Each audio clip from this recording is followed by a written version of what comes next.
네, 여러분 안녕하세요. 델레아도 장문 11번째 시간입니다.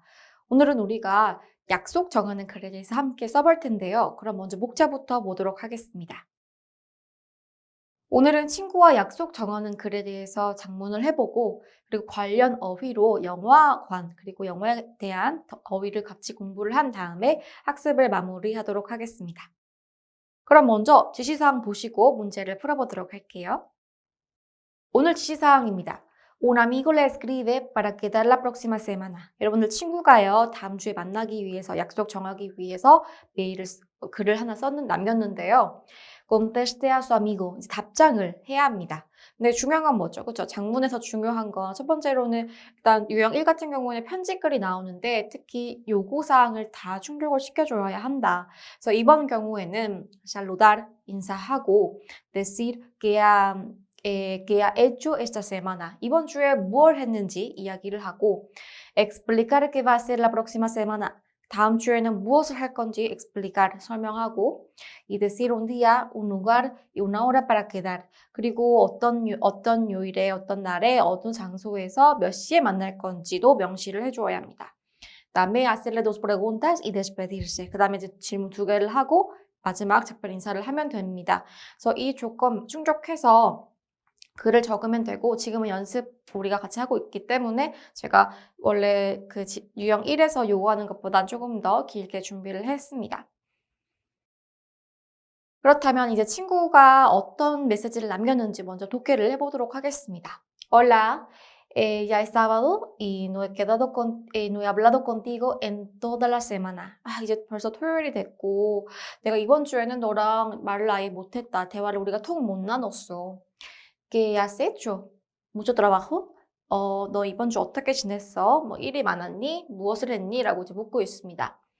Te escribo para ver si nos quedamos ver la semana que viene. 내가 너에게 편지를 쓴 이유는 그쵸? Te escribo para ver. 이제 확인을 하고 싶은데 우리가 si nos quedamos 만날 수 있는지 언제 la semana que viene 그쵸? 다음 주 la próxima semana 이렇게도 쓸 수 있죠.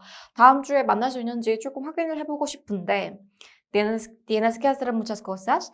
너 혹시 일이 많니? 해야 할 일이 많니? ¿Cuándo puedes quedar? 언제 만날 수 있을까? Y ya me dices un brazo. 그렇다면 나한테 좀 얘기해줘, 답해줘 라면서 이렇게 편지를 남겼습니다. 그럼 우리가 이제 이 글을 보고 요구사항에 맞춰서 인사도 하고 그리고 이번 주에 무엇을 했는지 그리고 다음 주에 뭐 계획에 대해서도 말도 해주고 약속을 정한다면 언제 어디서 그런 시간과 같은 것 장소 말해준 다음에 인사를 하고 또 역으로 질문도 하고 이렇게 해서 장문을 마무리하면 될 것 같습니다. 그래서 제가 준비한 모델로를 함께 보시겠습니다. 그래서 제가 이렇게 모델로를 준비를 했습니다. 그래서 먼저 인사, 그쵸? saludar 해야죠. Hola, ¿cómo estás? 어떻게 지내고 있어? Es que quería llamarte. 있잖아, 너한테 연락하고 싶었는데 pero no he tenido mucho trabajo esta semana. 근데 이번 주에 내가 너무너무 바빴어. 라고 이렇게 좀 안부 인사 겸 시작할 수 있겠죠. 그래서 여러분들도 만약에 지시문에 이렇게 saludar, 안부 인사를 하십시오라는 지시 요건이 있는 경우에는 자기만의 뭔가 처음에 편지를 시작할 때 그런 시작할 수 있는 서두에 쓸 수 있는 글을 좀 미리 생각을 하시고 또 한번 써보고 연습해보고 시험장에서는 바로 쓸 수 있게 준비를 하셨으면 좋겠습니다. Además, ayer fui a una fiesta familiar muy importante. 그리고 어제는 내가 una fiesta, 어떤 축제에 갔는데 이 모임, 파티는 뭐냐면 우리 가족 모임, 아주 중요한 가족 모임에 갔어. Allí mi hermano me dio una entrada del cine para dos personas. 그리고 거기서 내 남동생이 남자 형제가 나에게 me dio 무엇을 주었는데 una entrada de cine, 영화표를 2장. dos personas, 2사람을 위한 영화표를 주었어 라고 해서 이번 주에 한 일도 말하고 그리고 이제 약속을 정하기 위해서 좀 미리 이렇게 표가 내가 있다 함으로써 그렇다면 이제 영화를 보지 않을래? 라고 제안을 할 수 있겠죠. 그래서 이때 gusta el cine? 그쵸? 질문 2가지 해야 하는 조건이 있었죠. 혹시 너 영화 좋아하니? Si lo es, 만약 그렇다면 ¿qué tal ver la película coreana Parásitos? 그렇다면 ¿qué tal? 뭐뭐 하는 게 어때? 라는 제안하는 표현입니다. 이런 표현 글을 쓸 때, 편집글 쓸 때 특히 유용한 표현인데요. 그렇다면 한국 영화를 함께 보는 게 어때? 그 영화는 Paraditos, 기생충이라는 영화야. ¿Has visto alguna vez una película coreana? 혹시 한국 영화를 이전에 본 적이 있어? 라고 물을 때 이렇게 현재 완료로 쓸 수 있죠. ¿Has visto? 본 적 있니? 그리고 지금 여기서 una película, 그쵸? 영화는 여성형 단수라서 코레아나, 성수 맞춤을 할 수 있습니다. 되게 제가 좀 강조하는 건 el cine 하면 영화관을 의미하고 우리 보통 영화 그 자체를 작품 자체를 말할 때는 una película 혹은 그냥 뭐 peli 이렇게 표현합니다. te recomiendo 너에게 추천을 할게. Es muy divertida. 정말 흥미롭고 재미있어. 마찬가지로 지금 una película 여성형 단수라서 divertida 이렇게 성수 계속 맞추고 있는 거 여러분 작문할 때 꼭 확인하셔야 합니다. ¿Y qué tal? Nos vemos el viernes a las 3 por la tarde enfrente del cine verde. 그렇다면 ¿qué tal? 뭐뭐 하는 게 어때? Nos vemos. 우리 만나자. El viernes. 금요일 a las 3 por la tarde. 오후 3시에 어디 앞에서 베르데 영화관 앞에서 만나는 게 어때? 라고 해서 그쵸. 뭐 요일, 날짜, 시간 이런 것도 충족해서 써줘야겠죠. ¿Te queda bien? 너 괜찮아? 너 어떻게 생각하니? 너 괜찮니? Y espero tu respuesta. 그렇다면 답장 기다릴게. Un besito fuerte. 자, 해서 이렇게 안부 인사까지 잘 맞췄습니다. 그래서 우리 의견 물을 때요, te queda bien 이런 표현 잘 쓸 수 있습니다. 괜찮아? 혹은 뭐 estás bien? 뭐 이렇게 쓸 수 있고요. 그리고 무언가를 추천하다 할 때 recomendar, 뭐 제안하다라고 하면 뭐 proponer 이런 표현들 쓸 수 있겠죠.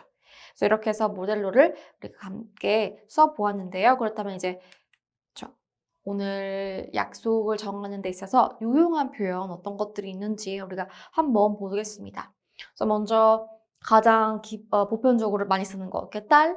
¿Qué tal si vamos a la playa? 우리 해변에 가는 게 어떨까? Y tomamos café? 커피 한잔 할까? 이렇게 해서 지금 보시면 vamos, tomamos 그쵸 여러분? 동사의 1인칭 복수형으로 우리가 이렇게 제안을 할 수 있습니다. Y vamos a comer fuera, 외식할까? Y quedamos el lunes a las 2 en el restaurante. 그래서 그 레스토랑에서 2시에 만날까? 식사할까? Si quieres, podemos visitar juntos. 만약 너도 괜찮다면, 원한다면 같이 방문할 수 있어. Podemos quedar para 하면서 여기 뒤에 동사 원형으로 나와서 어떤 걸 원하는지 목적을 쓰면 되겠죠. 우리가 만날 수 있어. 무엇을 하기 위해서. ¿Por qué no quedamos? ¿Por qué no? 이 표현도 많이 쓰죠. 그죠? Why not? 우리 만나는 게 어때? 만나자. 이 ¿por qué no quedamos para ir juntos? 그쵸? 이거와 지금 섞인 문장을 제가 만들어 왔는데요. para 뭐뭐 하기 위해서, 같이 가기 위해서 우리 만나는 게 어때? 그리고 마지막으로 ¿te viene bien? 그쵸? ¿te viene bien? 너 괜찮니? quedar a las 9 en la biblioteca. 그 도서관에서 9시에 만나는 거 괜찮아? 라고 해서 제안할 수 있는 표현. 만약에 글을 쓰거나 혹은 뭐 구술 시험에서라도 우리가 충분히 쓸 수 있는 약속 정하는 표현입니다. 그럼 이 다음엔 이제 추천, 그쵸? recomendar, 추천해주는 표현 어떤 것들이 있을까요? 예를 들어서 뭐 me lo recomendó una profesora española.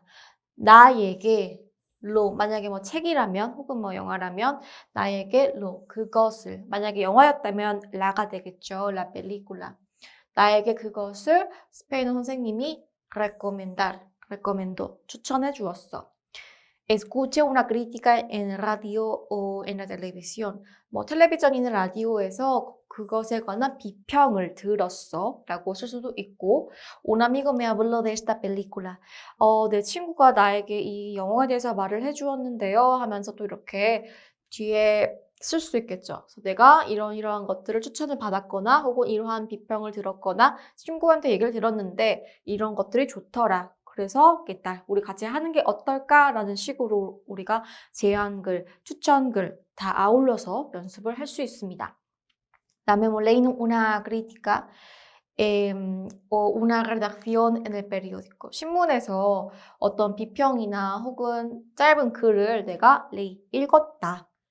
이렇게 해서 뭐 잡지에서 이렇게 읽었다라고 해서 이런 식으로 우리가 쓸 수 있는 것들이 있습니다. 그래서 약속 정하고 제안하는 표현, 여러분들 추천하는 표현들 꼭 익히셨으면 좋겠습니다. 네, 이렇게 해서 그 글을 읽고 그거에 답을 하는 장문도 우리가 연습을 해봤고요. 그럼 오늘은 영화에 대한 이야기가 나왔기 때문에 영화 관련한, 특히 영화관 관련해서 표현을 조금 같이 보도록 하겠습니다. 영화관 표현 보시면은요, 그쵸? 영화관은 el cine, 영화는 la película라고 한다는 거. 그래서 뭐 el acomodador라고 하면 안내해주는 사람이라고 우리가 볼 수 있고요. 그다음에 el asiento, 그쵸? 좌석. 그리고 보통 영화관 가면은 그 벽에 붙이는 알림판 같은 것들 있잖아요. 그런 것들을 뭐 cartelera 이렇게 쓸 수 있습니다. 그리고 상영 일을 하면 보통 상영이 el espectador, 그래서 el día del espectador, 혹은 개봉 날짜라고 하면 el estreno라고도 쓸 수 있고, 또 입구 출구는 굳이 영화관 아니더라도 우리가 어떤 시설에 갔을 때 만날 수 있죠. la entrada y salida. 그리고 영화를 보통 우리가 배급한다라고 이제 배급사라고 말할 때 la distribución이라는 표현도 쓸 수 있습니다. 또 영화관 1관, 2관, 3관 이런 식으로 표현할 때는 la sala라고 쓸 수 있고, 이런 스크린, 화면은 la pantalla라고 쓸 수 있습니다. 그다음에 영화를 그럼 상영하다라고 하면 poner una película. 그다음에 1세션, 2세션 그 하루에 한 상영관에서 뭐 오전 타임, 오후 타임 이렇게 세션을 나눌 땐 la sesión 이렇게 나눌 수 있고요. 또 매표소, 그쵸? 매표소 중요하죠? 매표소 taquilla라고 합니다. 그다음에 계열 la fila 줄 있고요. 그리고 각각의 좌석은 la butaca라고 쓸 수 있습니다. 그다음에 우리가 자주 먹는 팝콘, las palomitas. 이 팝콘 특히 팝콘은요, 중남미 지역별로 서로 다르게 부르는 이름이 많아서 여러분들이 그런 것들은 각각 확인을 하시면 좋을 것 같습니다. 하지만 보편적으로 팝콘은 las palomitas라고 한다는 거 꼭 기억을 해두셨으면 좋겠습니다. 자, 이렇게 해서 오늘 표현까지 함께 공부를 해봤고요. 그러면 이제 학습 마무리 시간에 우리가 문법 또 보고, 그리고 오늘 이번 유형에 대해서 조금 같이 정리를 해보도록 하겠습니다. 그래서 이번 유형, 장문에서 첫 번째 유형이죠. 보통 60자에서 70자를 적는데, 특히 글을 쓸 때 중요한 것은 인칭. 만약에 내가 나에 대한 글을 쓰는지 혹은 그 사람에 대한 글을 쓰는지 인칭 주의를 하고, 특히 이렇게 약속을 정할 때 약속을 정한 목적과 이유 같은 거 명시해주면 좋겠죠. 그리고 이렇게 문화생활에 대한 표현 그때그때 나왔을 때마다 여러분들이 꼭 익히셨으면 좋겠습니다. 네, 이렇게 해서 우리가 오늘 장문을 함께 공부를 해봤습니다. 여러분 복습 꼭 하시고, 관련된 문법, 오늘은 문법이 그렇게 많진 않았는데요. 문법이나 성수일치 같은 표현들 실제로 글을 써보고 연습을 해보고 답을 이렇게 내 답과 그리고 모델로 혹은 뭐 기존에 있는 그런 지시문들과 대조를 해보면서 내가 어떤 점이 조금 취약하고 어떤 점이 괜찮은지 스스로 이렇게 좀 조절을 하면서 글을 쓰는 연습을 꼭 하셨으면 좋겠습니다. 그럼 이렇게 해서 오늘 11강 마무리 짓도록 하겠습니다.